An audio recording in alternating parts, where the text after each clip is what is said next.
Welcome, everyone. Thank you for coming to the volunteers and to the media to attend our press event today to make a very exciting announcement. I want to first introduce our volunteer state lead, Joe Cook.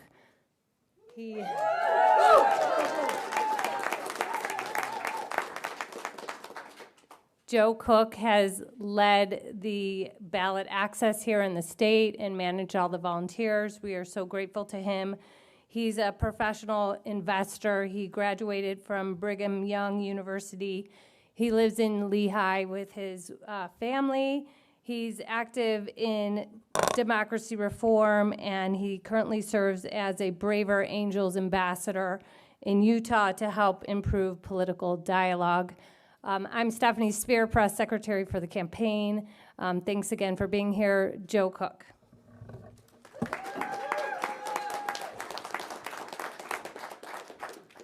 Greetings and Happy New Year. Welcome to this important 2024 ballot access press event for independent presidential candidate Robert F. Kennedy Jr. I would like to acknowledge the volunteers in the room who gathered petition signatures for this historic independent run for the White House. Our journey in Utah began before Thanksgiving, fueled by a core team of a dozen volunteers. The momentum soared as we hosted a successful rally with Mr. Kennedy in Salt Lake City on November 30th, drawing over 500 local supporters eager to hear his transformative message. We were humbled to welcome visitors from out of state who were equally inspired.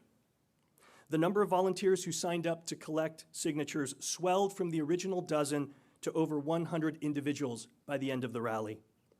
For 7 days following that energizing event, we hit the pavement, whether icy or not, tirelessly collecting signatures up and down the Wasatch Front.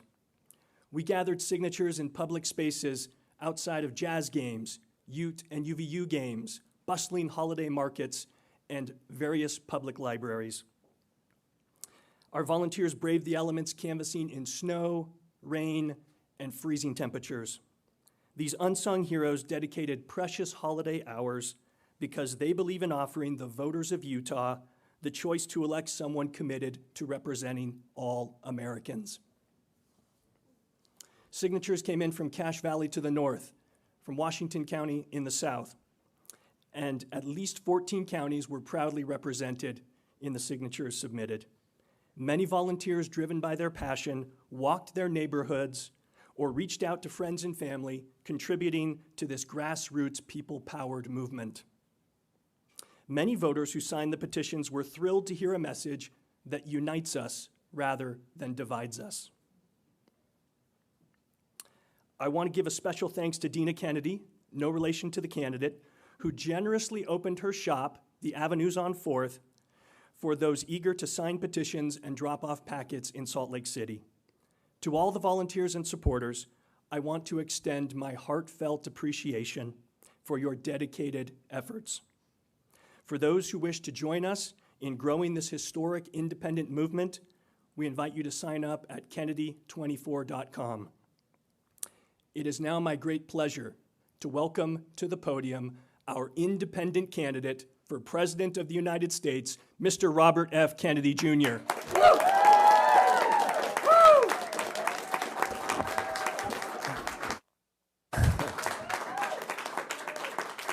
Thank you, Joe Cook, and thank you, Utah. Utah has once again shown that it is the pioneer state. It's the first of our 50 states in the District of Columbia that we are going to register and get on the ballot. I want to thank all these leading volunteers by name: Kirsten McIntyre, Jen Goodman, Dina Kennedy, Alex Arasegia, Sadie Lynn Ledbetter, Todd Husband, Larry Cook, and Jay Grunke. Thank you all very, very much.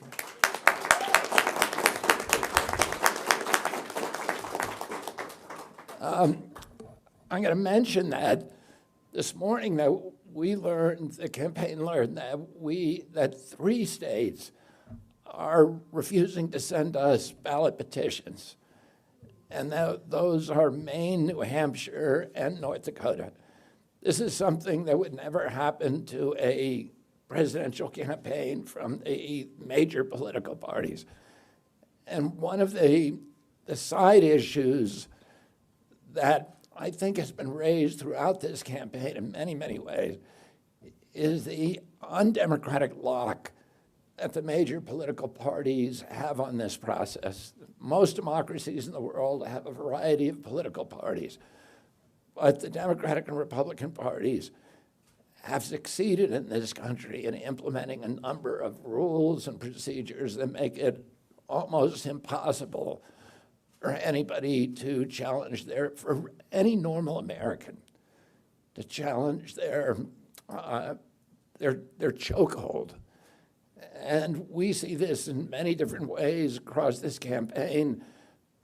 Utah, in Utah, I want to thank Lieutenant Governor Henderson for cooperating and removing one of the unconstitutional barriers. So we were litigating this case at the same time we were getting signatures. These volunteers went out and beat the clock anyhow. So we got more than double the signatures we needed, and we got them on time, and we got them in this very, very short period when there was snow, there was sleet, there was very bad weather. The volunteers had to go out and persuade and go into public places, persuade passersby to take off their gloves and then to keep their ballot petition dry and to sign their names, even though they had shivering hands, in a way that was legible and matched their driver's license, because otherwise they're going to get challenged by the other side's lawyers. So they did a spectacular job of getting our campaign on the ballot in this state. Some of the states have rules that it's negotiating this labyrinth of these arcane rules that we now have in every state that are all designed to suppress dissent, to make sure that there are no options for Americans outside of the major political parties. 63% of Americans say that they do not think the Democratic and Republican Party are adequately representing the viewpoints in this country of Americans. And yet we're not allowed to. There are so many obstacles now put in the way to any narrative that does not conform with the corporate-owned political parties that are representing us in Washington, D.C. I'll just give you a couple of examples. In West Virginia, every state is different. And one of the problems is that we can't even figure out what the rules are because the Secretary of State doesn't know them. And the Secretary of State and the websites give information that is not correct. So we have to have an entire staff that is constantly checking, constantly negotiating, forcing them to put it in writing in each state. Some of the rules are extremely, I would say, extremely laborious and burdensome, deliberately burdensome. For example, in West Virginia, you have to register. It's just one state that does this, where you have to register in every single county in the state before you start collecting ballots at all. Massachusetts will invalidate an entire page of signatures if there's one stray mark on it. So, and that gives the opportunity for the political parties to disrupt our ballot access by actually making those kind of marks on the pages after a signature gather has gone up. Many of the states have rules that require notaries that affect that dictate minutia about the ballot. Signature gatherers, they have very constricted dates. For example, California requires 219,000 signatures in 15 weeks. So it's about almost 15,000 a week. New York or Texas in 11 weeks has 113,000, so more than 10,000 a week, and they're arbitrary and they're capricious about how they administer it. New York in 2020 raised the signature burden from 15,000 to 45,000 without lengthening the window of 6 weeks. So again, it's all designed to keep third parties from getting on the ballot. We understand the system. We've had to commit. President Biden, President Trump are getting on the ballot for free. But it's going to cost us somewhere around $15 million to get on the ballot. But we're going to be able to do it.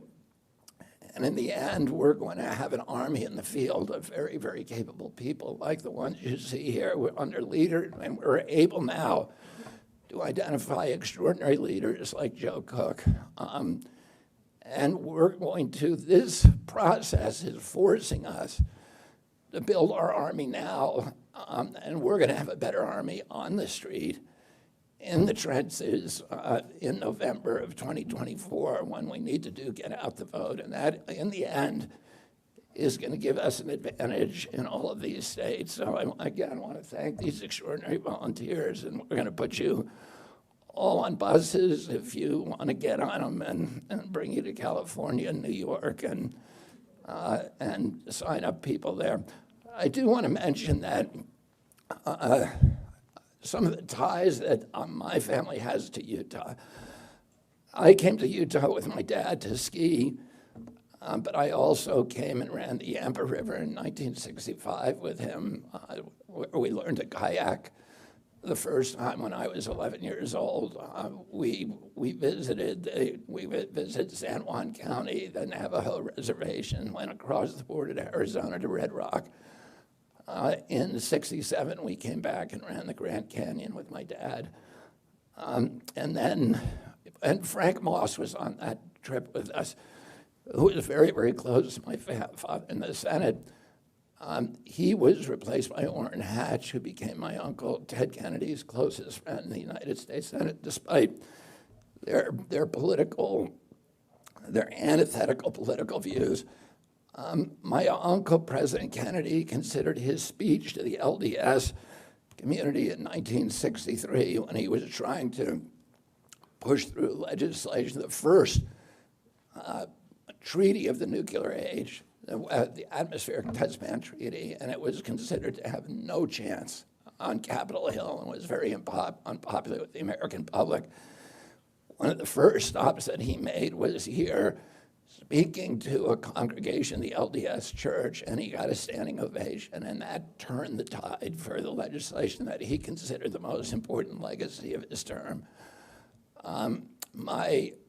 I come skiing here every year. I did for many years my Waterkeeper Alliance fundraiser, the biggest fundraiser that we had at Deer Valley. And my son went to high school here in Utah, Winter Sports School. So I have a lot of ties to the state. I love this state, and I'm very, very grateful for the role that these volunteers and the people of this state have played in this election process. So I'm very, very happy to be here in Utah. I'll be back in the state, and I'm very grateful to the state for this support. Well, thank you very much. I'm happy to take questions.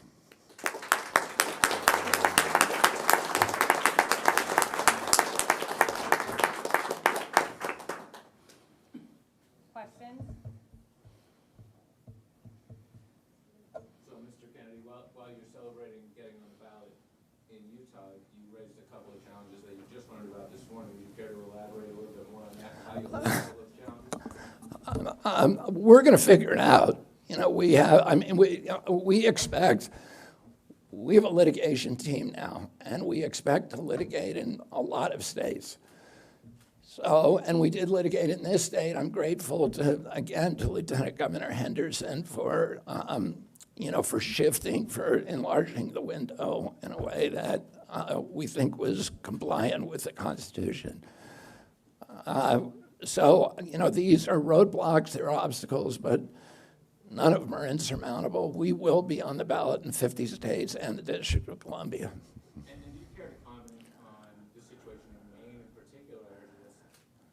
That this morning Donald Trump also faces a challenge in Maine, and also the Supreme Court ruling that's pending that kind of leaves the whole question open as to who's actually on the ballot. You have a map there, and he's got one where he faces challenges too. I'm not sure which one's worse. Yeah, I don't, I've been outspoken. I'm not a fan of Donald Trump's, and that's why I'm running against him. But I think it's I've been outspoken about criticizing the Colorado decision and the Maine decisions because, we have a democracy in this country. We don't have a banana republic, at least we're not supposed to. People ought to be able to vote for who they want to vote for. I don't want to beat Donald Trump. I believe that I can beat him in an election and that I can beat him in a debate. And but I want to do that fair and square. I don't want the playing fields slanted.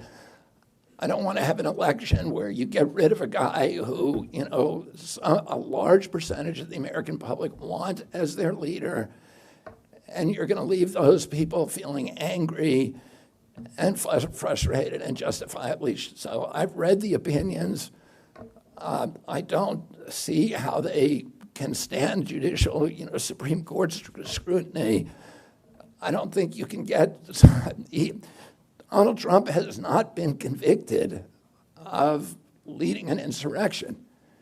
Maybe he did it, but he hasn't been charged with it. He hasn't been convicted of it.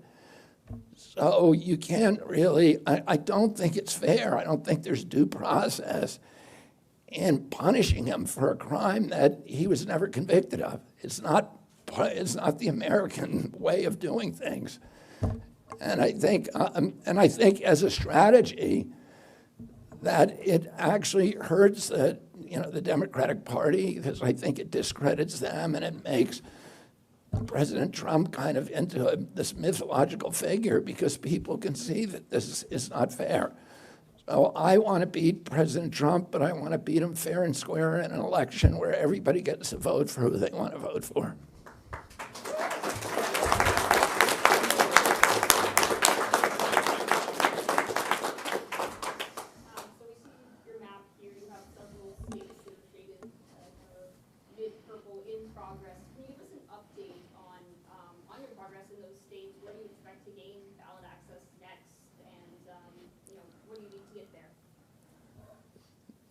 Where we expect to get it next. Yeah. Let me consult my expert. So a few of those states were just added because the window just opened as of the 2nd of January. But we have been actively petitioning in Missouri, in Maryland. So it's likely that those may be the next states. Arizona is a state where you had to have all your electors certified prior to starting petition gathering, and we have certified all our electors, so now we're active in Arizona as well. Nevada's a new state that just opened up, as well as New Hampshire, and as we mentioned, we're waiting to get the petition for New Hampshire. And so, one of those states will be the next one, likely Arizona or Missouri. There are 24 states where we need to have electors before we can even start gathering signatures, and there are 27 states where we need a vice presidential choice on the ballot before we can start gathering signatures. So some of these states that are technically open are states that we, for those reasons, mainly because we have not chosen a VP yet, we're actively involved in talks with a number of individuals. But until we have a VP selected, we can't put them on the ballot. We can't get on the ballot in those states. We're not worried about that because almost all of those states have petition windows that go up to August. So we have a long time.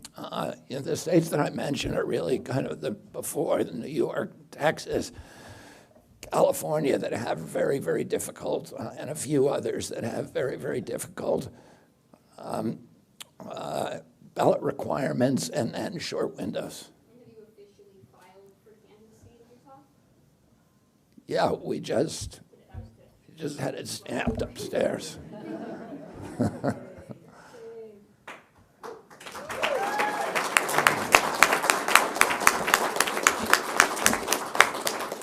other questions? I'll mention that we're very happy with our polling. The last 3 gold standard polls that have come out, the Quinnipiac poll, the Harvard-Harris poll, and the New York Siena poll all show us beating both President Trump and President Biden in Americans under 45 years of age, and that's really a bellwether group. They also show us beating President Biden and President Trump among independent voters. And this year, for the first time in American history, that cohort, independents, is now the largest group of people in this country. More people self-identify as non-affiliated or independent than either Republican or Democratic Party. And then we're doing well in many, many other groups. Hispanics were very, very strong, and we're basically neck and neck with President Biden and leading President Trump. And you know, I think it was the Harvard-Harris poll shows us polling on average at between 22% and 27% in the key battleground states. And what that means is that we're within single digits of catching both President Trump and President Biden. What it means is if we get 10 more points, well, our average is 24%. If we get 10 more points, we could win the election. You could technically win the election with 34 percentage points because it's winner take all. And what that means is that all we have to do is take 4.5 percentage points from each of President Trump and President Biden to win the national election. So, and I have 11 months to do that, and we're very, very confident that that's going to happen. Again, thank you all very, very much, and to the volunteers. We are so grateful for all of you and for all of the hard work you did to make sure that Utah remains the pioneer state. Thank you all very much.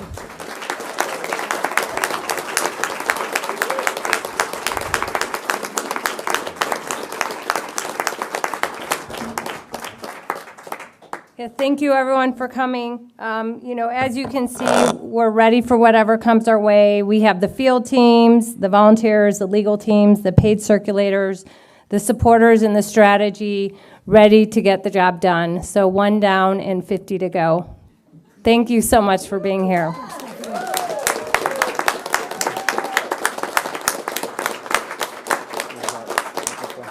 gonna come back to the photos. Yeah.